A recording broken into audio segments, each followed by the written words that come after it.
Here are some highlights of this program. Hello, everybody. Welcome to Brainstorm exclusive interview. Our education should be corrected, adapted, and updated. Live better, they can send their children to school because they can interact with their authorities. Mechanics, electricity, computer science, innovation, And we know that this brainstorm. Yourself, after watching this interesting program, notice the final statement made by our notable guest, a brand new one.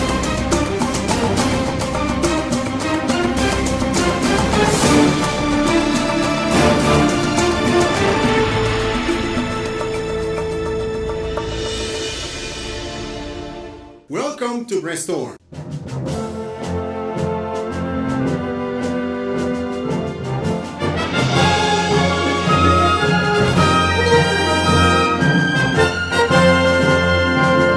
This topic is fascinating. Marriage and Congolese culture.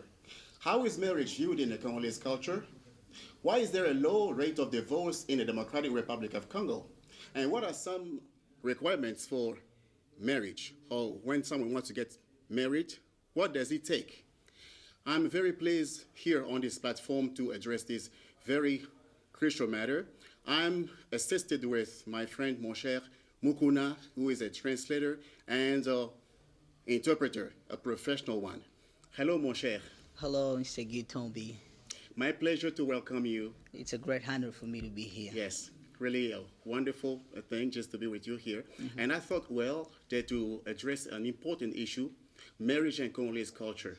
So I want to have an idea from you as a married one, and you also is among young people, knowledgeable, who get some ideas on how things go in the Democratic Republic of Congo. So marriage as a part of Congolese culture, before we get into it, how do you understand this concept, marriage? Well, marriage has many dimensions. But if you want to stay in the context of a social setting, or when we consider it as a social phenomena, that we can say it's something that allows two people to live together and purposely to be for eternity. This is how marriage is viewed according to my viewpoint. Mosher on this platform tries to give his explanations on what is marriage. This video helps us understand what marriage stands for. Please watch and we'll be back. From a philosophical kind of sociological perspective, marriage is a comprehensive union of husband and wife, where a man and a woman unite as husband and wife to then be mother and father to any children that that union might create. It's based on an anthropological truth that men and women are distinct and complementary. It's based on a biological fact that reproduction requires both a man and a woman. And it's based on a social reality that children deserve both a mother and a father.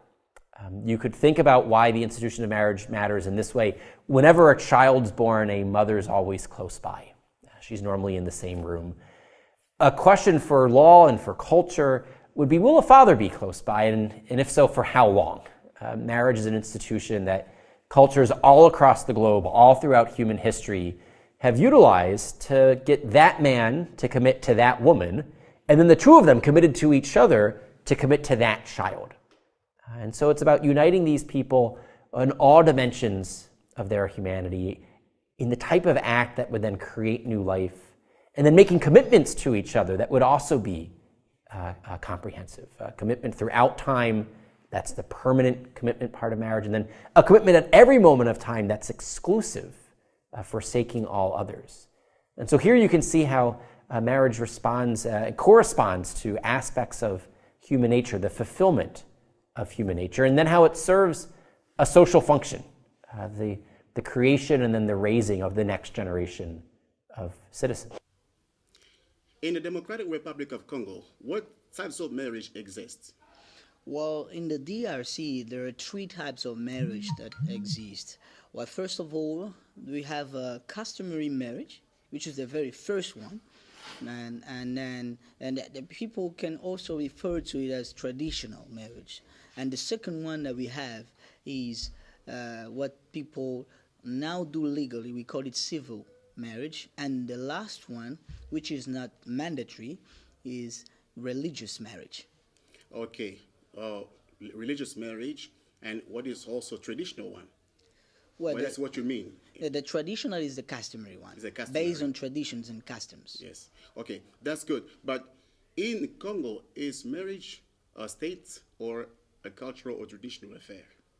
Well, in Congo, in DRC, that's both. I think it's a state affair and traditional affair, because when you already get married traditionally between families, and that's why we also call customary marriage, then you eligible, or you're entitled to get married by a state officer. At the civil state house municipality. This is exactly what comes after the traditional marriage. You cannot get married or be legally registered without being traditionally married, so having customary marriage first.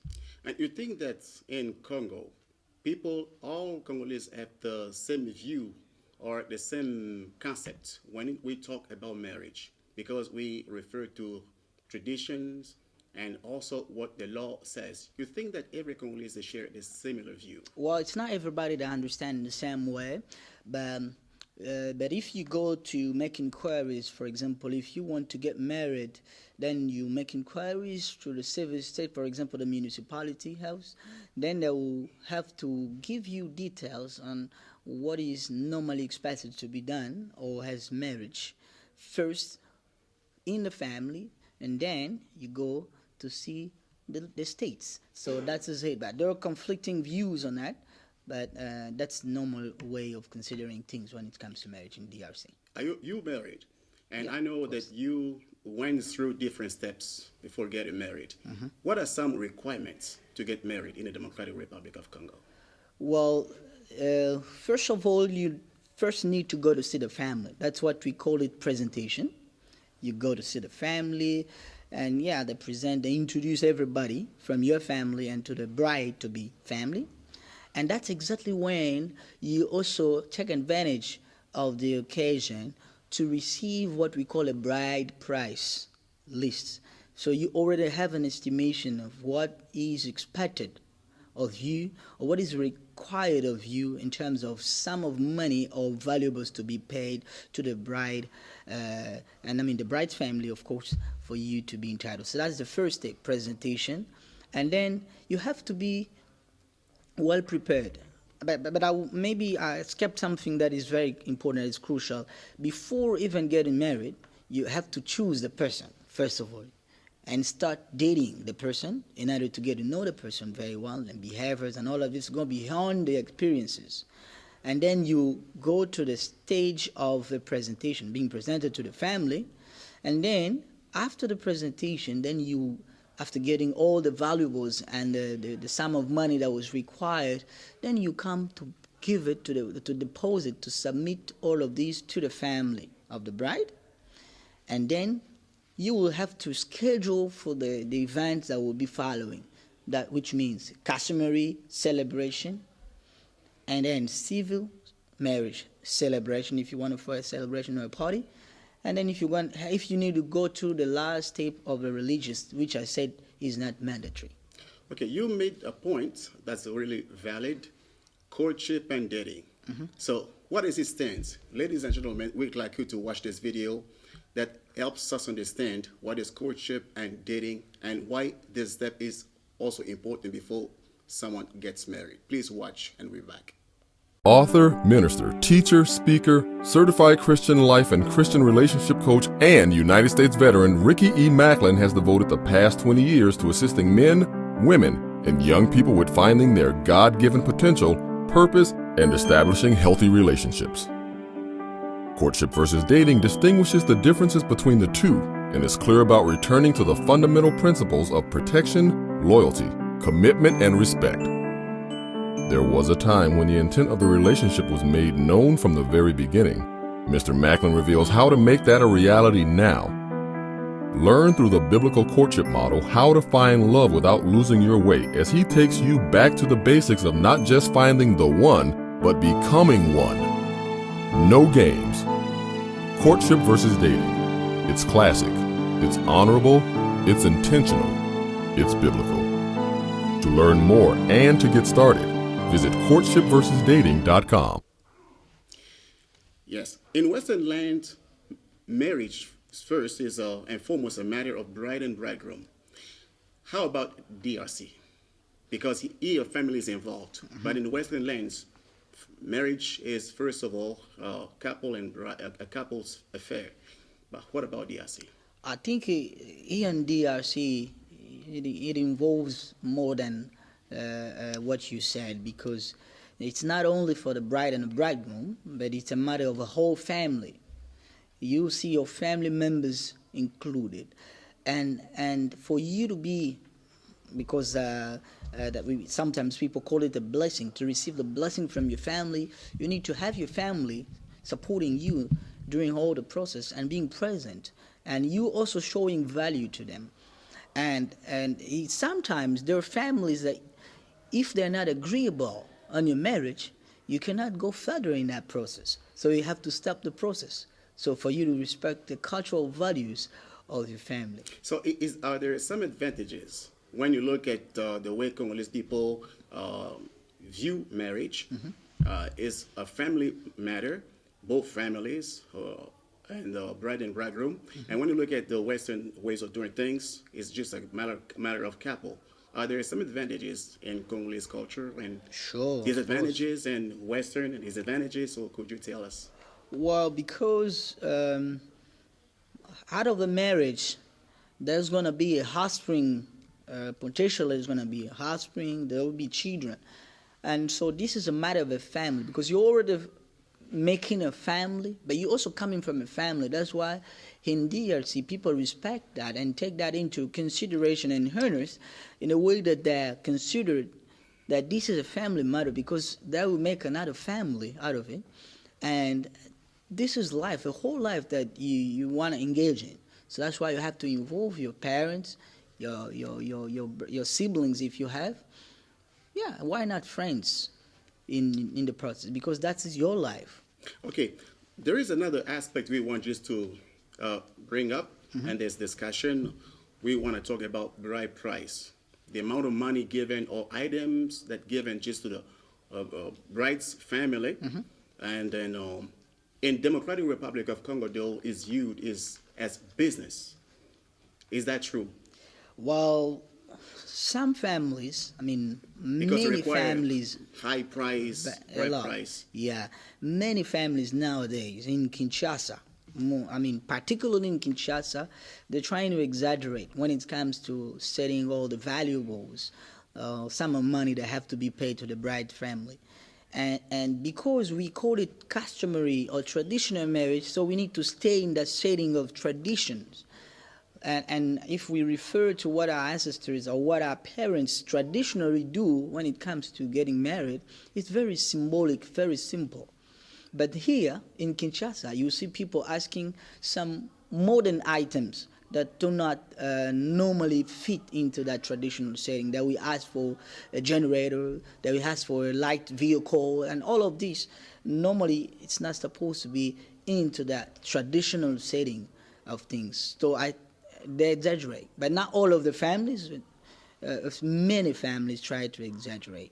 Is there any ground or a basis on which Congolese people follow just to get married? Since it seems that there is a conflict and in remote areas and in the capital, the bride price varies. So is there any requirements or any reference people can go to find to have a clear idea and a definite one?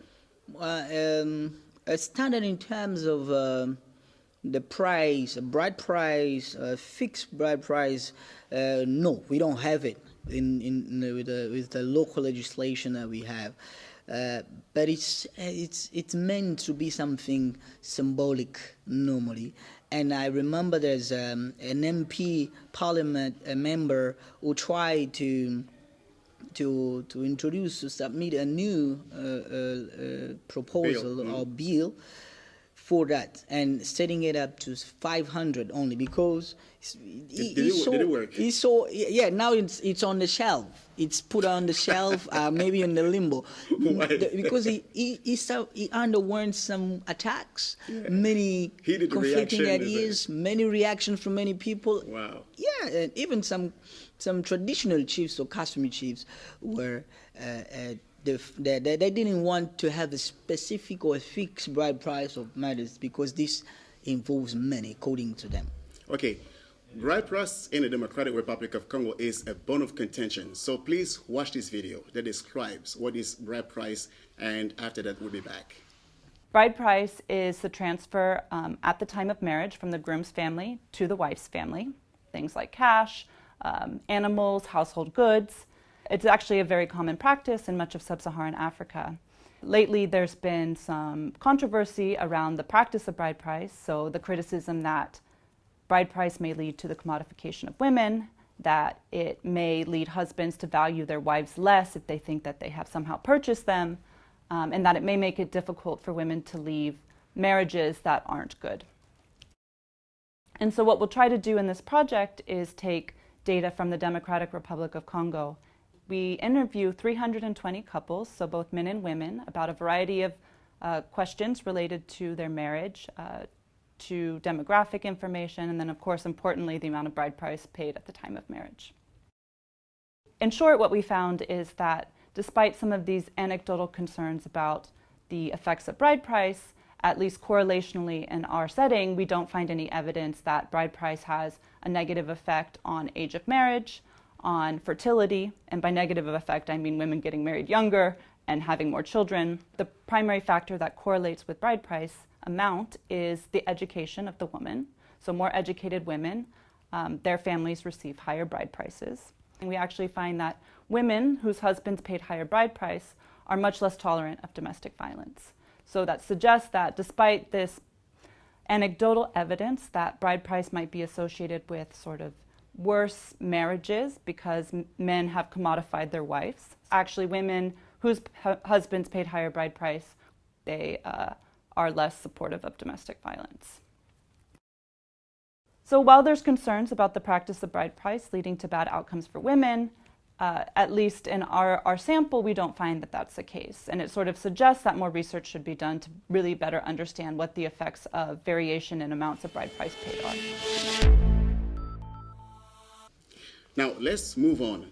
We're going to talk about what's going on overseas. We notice that there are states that have legalized homosexual or gay marriage. What is the case of DRC? Well, in the Democratic Republic of Congo, we as Congolese are Bantu, that are Bantu people, that have some values and culture that do not allow them to accept homosexuality, the union of homosexuals or gays in a marriage setting. That's why in the legislation that we have in DRC, there is no celebration of homosexuals by a civil servant or officer. There is no. But I think what is happening overseas, based on the freedom culture that people have, when it comes to sexual orientation, it depends on what they like. They have democratic regime as well as in the Democratic Republic of Congo. You think that Congo someday could follow suit that trend? Well, because that has to do with the history of a people. Because a people is more than what we sometimes may consider. History, culture, and many, many other things. In the Democratic Republic of Congo, here in DRC, people have a different history from Europe. Well, we have nowadays in 21st century, people tend to get westernized, to adopt European culture. But they are forgetting what we call localization or contextualization. They have to contextualize it depending on the local realities that we have. It is good to adopt, but not to adopt blindly. But we need to see exactly how to fit into the history of a specific people that we have or we are. Marriage as an institution, be it in Congo, Africa, or in Europe, and so wherever, face problems. Couples face problems. But we notice that in Europe, though, couples easily break up. They can resort to divorce for a little single problem. But that is not the case in the Democratic Republic of Congo. We have a low rate of divorce. How can you justify, explain it? Well, I think this has to do with the consideration that people have, or Congolese people have, for marriage. So in Congo, we regard marriage as something serious, earnest commitment, and sacred, even sacred. Whereas outside or overseas, as you said, maybe this is not considered the same way. That's why, and it's not easy for Congolese people to divorce. And the divorce process also doesn't make it easy for people to easily divorce. You see judges that have to settle this or sort this issue out. Sometimes they will start advising you, trying to see whether you can reconcile. So this is not, this has to do with the social consideration of marriage. Okay, most of Congolese people wanted to know, they asked me a question, they even text me to know, according to Congolese law or tradition, what is the valid ground for divorce if anyone or a couple wants to divorce because they no longer want to stay as a couple? That's a very good question. I will start with the biblical viewpoint of that, because Congolese, most of them, the majority are Christians. Well, and then I will land in judicial legislation. And from the biblical point of view, there's only one solid ground, which is adultery or fornication in the setting of marriage. That's why they call it adultery. So being unfaithful to your mate. And now in the local legislation of DRC, there's a principle that guides the divorce, that we call it irretrievable destruction of marital union. Oh, a hard concept. Yeah, this is how the do concept. you break it down? Well, irretrievable destruction of marital union means that something or any situation that may undermine the union that you of the spouse, and this can be, for example, I can give an example, a husband who is very brutal. Yeah, this is a solid ground for the remaining spouse to start the process, to file, so that they can start the process of getting divorced from the husband. And we also had examples like, for example, if a husband has been away from the home or from a family for more than 2 years, this is one of eligibility criteria or requirement to start the process of divorce. There are many other aspects, but anything that has to do with the destruction of a marital union is considered, according to the local legislation, has a solid ground for divorce. Okay, please, ladies and gentlemen, this is a video that states statistics in the world about the divorce. Please watch it and we're back.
All right, we're moving a little by little to the end of our talk show. There are two statements. The first one is an expensive dowry values a woman, and the second one is a cheap dowry belittles a woman. Which one is true?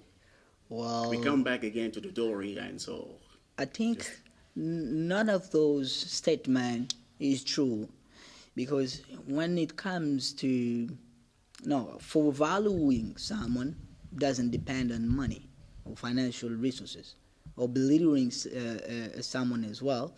So doesn't mean that if you have a simple celebration of marriage, or if you have a low bride price that you look down or you belittle, you take your wife as something or a thing.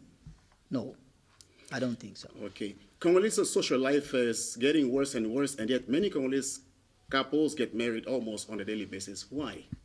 Well, because this is a very funny situation of it, because the local situation. Well, I think this has to do with supports that people want to get married receive, because they're getting married almost on a daily basis, as you said, because they're being supported by friends and families. As we say, marriage is a matter of families. They're being supported by the family and friends to get married. Okay, thanks. We'd like you to watch this video about a Congolese wedding to give you an idea of what's going place when our Congolese wedding or marriage is celebrated. And we'll be back.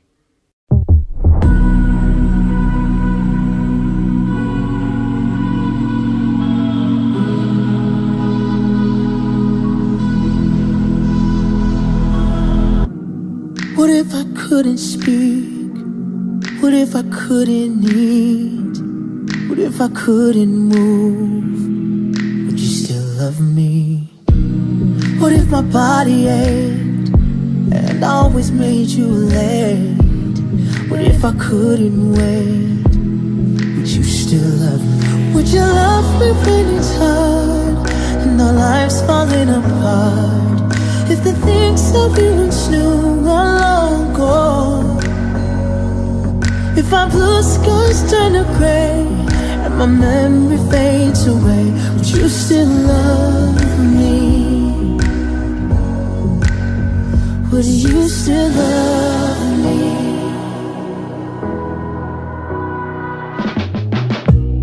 What if I'm complicated, always leaving you frustrated? Nothing ever went quite right. Would you still love me? Wish I could let you know what the future holds. It's a promise I can't make. Through the good and bad, happy and sad, love's a risk that we must take. Would you love me when it's hard and our lives falling apart? If the things that we once knew are long gone, if our blue skies turn to gray,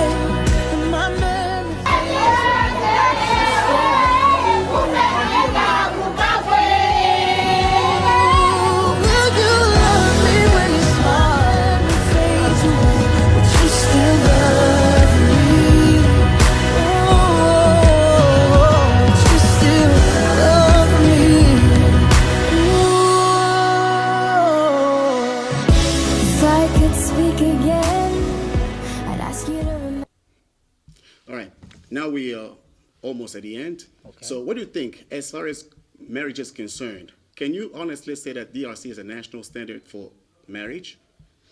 Oh, well, I can't really say that it's a national standard for marriage, because this marriage depends on many things, the cultures and many other histories and the context of people. But we're trying to do something. But not as a standard for all the peoples around the world. What does the future hold for marriage in the DRC? Well, we expect more and more marriage, many people to get married, because this is the way to life. Yeah. Thank you so much, mon cher, just to come. You're welcome. That was my pleasure. We are very thrilled at the end of our talk show, ladies and gentlemen. It was a fascinating, as I at the outset said it. Mon cher Mukwen on this platform tried to break some of the concepts, though it was a little bit hard, but explain things clearly. We are happy to have him or host him on this stage. We'd like to thank all those who support this talk show and who watch. We are very grateful to you. We think about our coordinator of the second national channel, Joel, and all those who are behind the camera.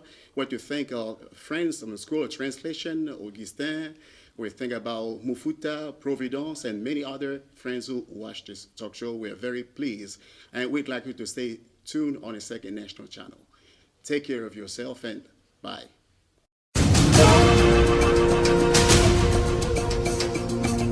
Here are some highlights of this program. Hello, everybody. Welcome to Brainstorm exclusive interview. Our education should be corrected, adapted, and updated. Live better, they can send their children to school because they can interact with their authorities. Mechanics, electricity, computer science, innovation, And we know that this brainstorm. Yourself after watching this interesting program, notice the final statement made by our notable guest, a brand new one.